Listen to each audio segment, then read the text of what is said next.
queria pedir para você explicar de maneira simples, né?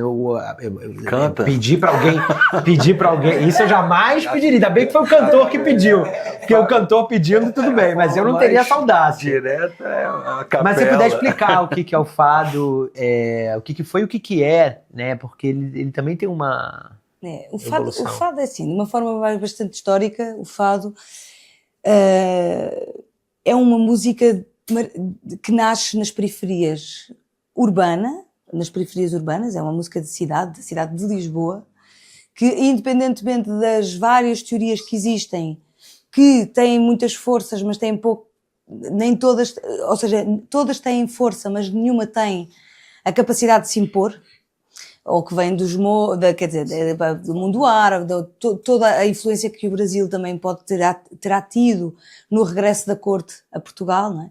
E a música que trouxe, o lundu, mas rapidamente perdemos o rastro a essa ponte, a dança fica automaticamente para trás, e o que resta desta música é um lamento, uma tradução da vida diária, das periferias e da forma como elas podem partilhar as suas dores, as suas emoções em comunidade, de maneira a poder se libertar desse karma, não é? É algo catársico, mas ao mesmo tempo lúdico, porque estão em festa, e que não os exponha, não é? É uma forma de tu cantares aquilo que sentes, sem também te desprotegeres, porque nesses lugares também tu tens que sobreviver, não é? Então há um lado muito bonito dessa ideia de cantar o dia-a-dia, cantar para o outro, e às vezes até ao desafio, e haver discussões cantadas, não é? E às vezes piropos ou recados àquela é a outra moça a dizer que espera-me aqui ou ali, ou também esta ideia da mulher também um bocadinho que se deixa ficar pelo drama da sua vida, pela tristeza, não é? Enfim, esses temas todos vão para as periferias, que ocupam estas casas de fado, que eventualmente podiam ser também de prostituição, de encontro, aonde vão os homens mais ricos, não é? E também os estudantes, e que daí os homens, alguns deles, ficam encantados com o fado e com as fadistas, obviamente, mas e com o fado, e então levam-no para os salões, querem levar o fado para os salões, querem levar também o fado para outras regiões, os estudantes, e começar a escrever e a documentar, e começa a ser documentado, e daí há uma espécie de ideia de canção que se pode tornar de alguma maneira nacional, porque também começa a viajar pelas várias regiões do país, e começa a ser escrito, portanto começa-se a poder ler nos jornais e nas revistas de fado, que havia muitas, é uma coisa que penso que era muito interessante voltar. Há uma revista de fado, mas não há documentos, não há quem escreva sobre fado, assim, regularmente e de uma forma mais mainstream, não é? E que era muito interessante também para o género. E pronto, e então é uma canção que se canta acusticamente, com guitarra, viola e uma voz. Mais tarde introduziu-se o baixo, e a voz lidera, e a voz canta solenemente os seus sentimentos no improviso. Há melodias simples, mas o improviso é muito complexo até. Há uma linguagem que as pessoas dominam nesses ambientes, mas que as pessoas não é fácil explicável, não é muito fácil de explicar, e ao mesmo tempo quem está de fora não sei se consegue aperceber-se tanto detalhe, acredito que isso é uma pergunta engraçada para ti, por acaso, de eu te fazer, que é... Bom, pode fazer. Que tu conheces muito bem a música e o fado hoje em dia, porque vieste há muitos anos, foste apercebendo dessa linguagem, como é pela persistência, é ires às casas de fado e vais adquirindo linguagem? No meu caso foi uma peregrinação mesmo nas casas de fado, né? Uhum. Eu fazia daquilo quase a minha casa, assim, diária, né? E fui conhecendo vários fadistas, mas assim, o que mais me chamou a atenção, fora aquilo que você faz tão bem, né? Que são aqueles arpejos, os melismas, né? O que mais assim, uma diferença entre a música brasileira, que a gente não tem isso lá, são aquelas pausas e aquelas notas pianíssimas de entrada, né? E que a fadista, mais uma vez, ela vai decidir quando ela vai voltar, né? Numa pausa. E aí, quando se faz muito bem feito isso, você escuta a plateia falar, fadista, né? Então, quer dizer, não é uma coisa explicável. Sim, não é muito explicável. Eu acho que depois começas a perceber também pelo ambiente o que é que toca aos comuns fadistas que lá estão, não é? Porque é que aquelas pessoas reagiram? Porque é que o fadista, o guitarrista e coisa que estão lá a ouvir a outra fadista, porque é que olharam uns para os outros? Porquê? Não é? O que é que aconteceu ali? E há esse tipo de encontros, isso tem muito a ver com a originalidade do fadista, porque existe uma melodia assente, mas o teu improviso e aquilo que dás àquele poema tem que ser teu, tem que ser de ti.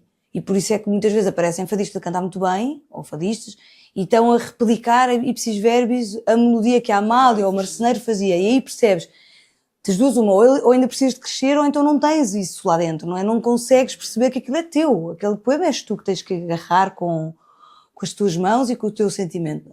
E essa liberdade, lá está, que tu falas, que o fadista tem para se entregar ao poema, é muito de um poema cantado, é mais ou menos, mas não em termos quantitativos, mas é mais do que uma música. É um poema cantado. E isso traz vários universos e várias nuances. Essa diferença que a gente tem, vamos dizer, Brasil e Portugal, nessa constituição da música que explica ali o sentimento popular da periferia, etc., é muito clara, porque o Portugal tem o fado e o Brasil, vamos dizer assim, tem o samba, né? Uhum.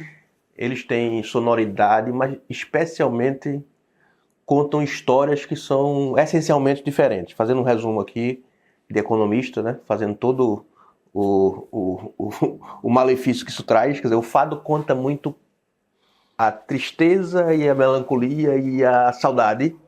E o samba conta um pouco mais de alegria, de etc. E os dois vêm de lugares difíceis. Periferia, etc.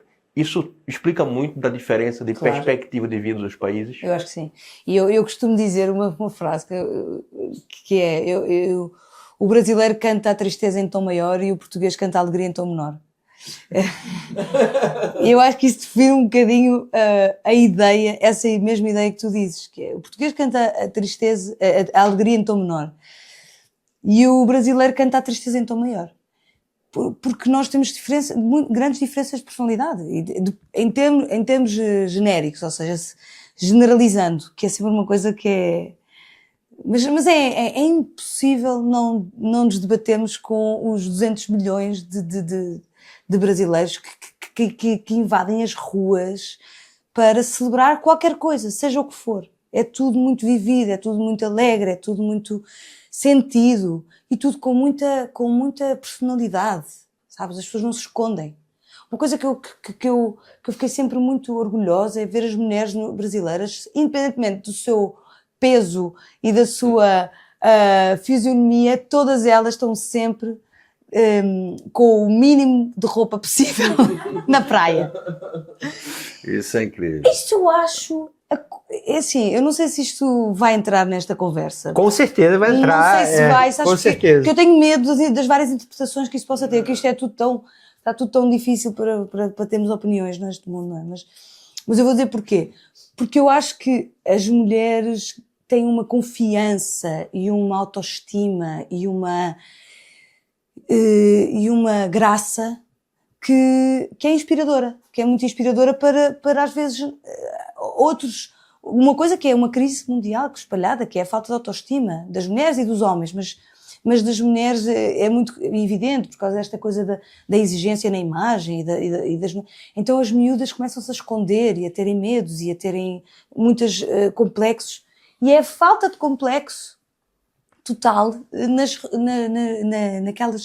naquelas bundas maravilhosas. Isso é muito bom, né? Isso é muito bom, né? Isso é muito positivo, né? É maravilhoso. Eu queria até aproveitar a deixa, porque a pergunta que... Eu não sei se isto é... A deixa da bunda? Não. Eu acho muito interessante a Carminho levantar esse lado aí, o Brasil está se reencontrando cada vez mais com a sua africanidade, né? Com a sua ancestralidade, com o seu lado indígena, né? E na minha opinião, talvez esse relato tão bonito teu se traduz exatamente nisso, né? O que é o Brasil? Essa mistura, não é? De africanos, de indígenas, de portugueses, né? Eu sinto isso nas ruas, sabes? Eu sinto uma inspiração, ou seja, eu estou a ouvir a minha língua, mas eu não conheço aquele lugar, sabes? É um lugar misterioso para mim, porque eu venho de um lugar diferente. Essa ideia disso definir também os nossos estilos musicais é totalmente verdade. O facto por exemplo, esta ideia da língua portuguesa ser tão permeável no Brasil, como a língua não era do Brasil, o que é que aconteceu? Há uma absorção, mas também há uma contaminação. Há uma ideia de permeabilidade total na língua, uma plasticidade que a fez riquíssima, não é? A língua brasileira é muito rica em todos os seus expressões, os seus sotaques, e depois as palavras. Com as contribuições até do Iorubá, do Nagô, não é? Do Tupi-Guarani, né? Cafuné, Acarajé. Eu tenho um livro que eu trouxe para o meu filho, que me ofereceram em São Paulo, um artista, nosso amigo, ofereceu-nos, que é um livro dos animais no Brasil. E eu não sabia nem o nome de um animal. Vocês imaginam o que é isso? É uma pessoa, quer dizer, por convivência ali recente, eu sabia o que é um mico, percebes? Mas um tamanduá, não. Não sei. Uma paca. Tatu, né? Mas eu tenho que estar a ver os desenhos como uma criança. Isso foi muito bonito para mim. Eu estava a ler aquele livro com o meu filho, como ele. Exatamente como ele. Estávamos os dois a descobrir os animais e a tentar identificar os nomes e os aspectos. Alguns deles também são conhecidos nossos, em termos visuais, mas têm outro nome.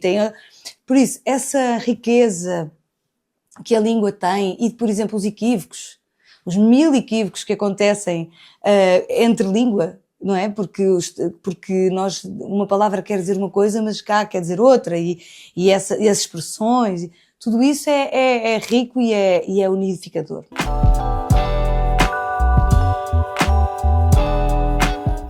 Cansou de conversa rasa e gritaria, né? Quer trocar uma ideia de verdade? Papo Amado, do Amado Mundo. Conversa pra rir, pensar e construir juntos. Amado Mundo. Dá pra se informar sem surtar.